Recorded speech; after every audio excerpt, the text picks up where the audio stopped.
So in this video, you'll learn how to restore deleted contacts on your Samsung Galaxy A36. So if you've accidentally deleted a contact from your phone, then all you need to do to restore it is simply open the Contacts app, and then you want to navigate to the Recycle bin. To do that, tap on the three dots in the top right corner, and then select Recycle bin. Then you should see all the deleted contacts on your phone. So these are normally kept for a 30-day period before they're permanently erased from your device. So in order for you to restore it, ensure that the contact has been deleted within a 30-day period so that you can actually be able to restore it. So the first step is to just tap on Edit and then choose the contact or contacts that you wish to restore.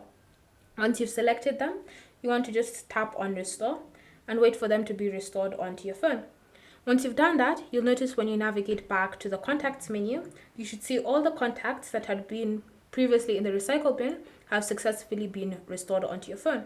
So which means that you can now go ahead and continue communicating with that specific person on your A36.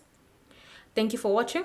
If you have any questions or comments, leave them down below and we'll get back to you.